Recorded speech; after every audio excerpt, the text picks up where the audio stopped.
It's really strange to me that science is convinced in its ability to fling open the curtains of understanding what it means to be alive in this universe. We, who in an amazing network of extraordinary, harmonized record-keeping capabilities are uncovering the nature of the human genome. We, who are discovering the origins of our universe locating 13 billion years ago.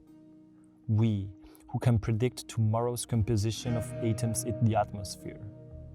We are living in an occultist era, characterized by one of the most dangerous attributes such darkness can carry.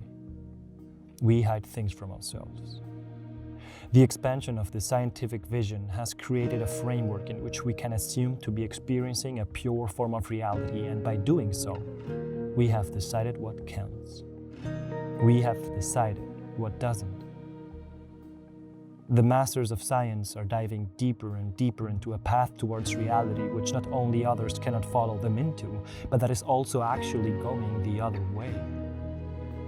The craving of finding closeness between a theory and experimental results creates only a fractured, slim path towards our reality. Science has become the very thing it swore to destroy.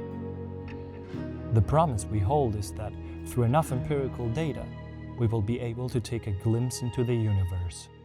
We will truly, universally, replicably understand.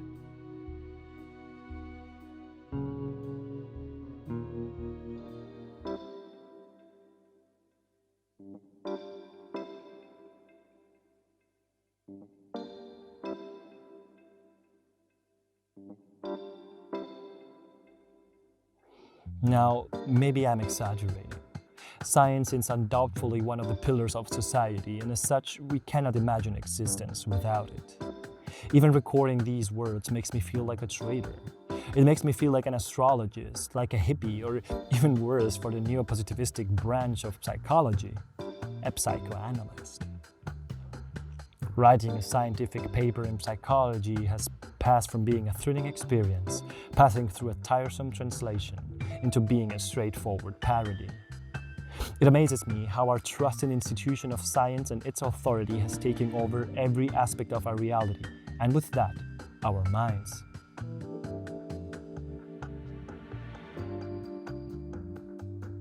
Reality and our mind are inseparable. My discipline studies the mind, and if we delve a little deeper into etymology, we see that psychology actually studies the soul. Are we sure we trust quantitative data only as the way into our minds and into our souls? In 2019, I attended a conference called Inside 2019, which is directed towards the science and therapeutic application of consciousness and its altered states. There, the Johns Hopkins University presented a study, and the experimenters were trying to assess the intensity of different feelings when it came to altered states of consciousness. I was baffled when I saw that one of the items a participant had to scale from 1 to 10 was the feeling of oceanic boundlessness. This is an extreme example, but it seems to me that reducing other, simpler feelings like sadness or anger to a scale of 1 to 5 seems reductive at its best and idiotic at its worst. I would always base psychological treatment or healing in scientifically proven methods. But I also see other methods as effective. Sometimes a freshly baked batch of cookies or frequent phone calls with someone we love will make symptoms of depression decrease significantly for long periods of time. Different things work for different people, and science in psychology often fails to see that. And since it cannot apply its methods to it, discards it entirely. I'm not against positivistic science. I'm not against empirical methodology in psychology.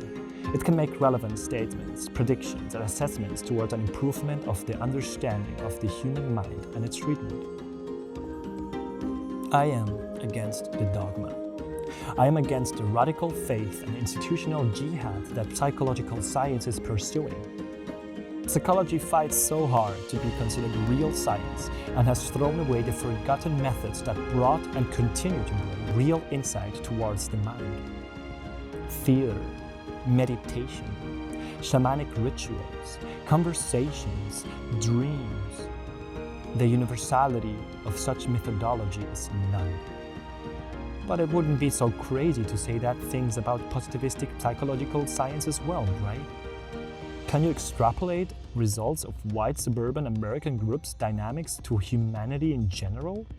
Can you really replicate even the most famous of experiments that go beyond our psychobiological needs anywhere else than in the Western world and get close results?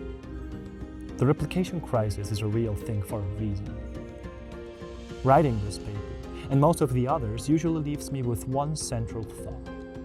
One I would like to share with you.